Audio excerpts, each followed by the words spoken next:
আমরা দেখেছি গত ম্যাচে পাওয়ার প্লেতে বাংলাদেশ কিছুটা ভুগেছে এবং বেশ ভুগেছে। বরাবরের মতে আমরা যে ওপেনিং এ আমাদের একটা রোগ রয়েছে যে অল্পতে উইকেট চলে যাওয়া, হয়তোবা বাউন্ডারি মারার যে একটা প্রবণতা এখন ঢুকেছে, বিশেষ করে যদি তানজিদ তামিমের কথা বলি, তিনি আসলে যে স্ট্রাইক রেটের ব্যাপারটা সেটা তিনি ওয়ানডেতেও যেরকম ব্যাটিং করেন টি-20তে একই রকম, তার চেয়ে আরো ভালো কিছু করার ট্রাই করেন এবং অল্পতে উইকেটটা দিয়ে দেন।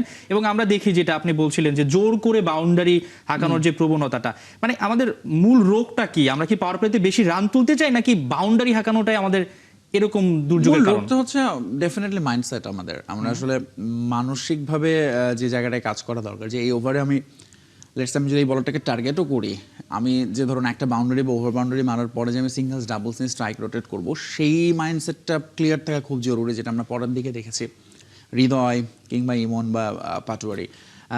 সো এইটা হচ্ছে একটা বড় রিজন যে আমার হচ্ছে মাইন্ডসেট। এবং অবশ্যই বাংলাদেশের যেটা সবসময় হয় কি, আপনি অপোনেন্টের বেস্ট বোলার কিনে একটা টার্গেট থাকবে আপনার, তাকে ঘিরে তার 4 ওভার ঘিরে আপনার টি-20তে প্ল্যানিং করতে হবে, যেটা পৃথিবীর সমস্ত দেশ মোস্তাফিজকে নিয়ে করে।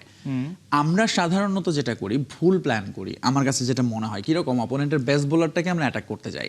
যেমন এরশাদি হচ্ছে নিউজিল্যান্ডের এই টিমের অভিজ্ঞতায় সব কিছুর বিচারে ইজ দ্য বেস্ট বোলার, যদিও তার ওই ম্যাচের বোলিং ফিগারটা সেই কথা বলবে না, বাট স্টিল তিনি কিন্তু দুটো ক্রুশাল উইকেট নিয়েছেন এবং যতটা নিয়েছেন আমি এগেন বললাম যে লিটন দাস উইকেটটা আসলে তাকে গিফট করেছেন।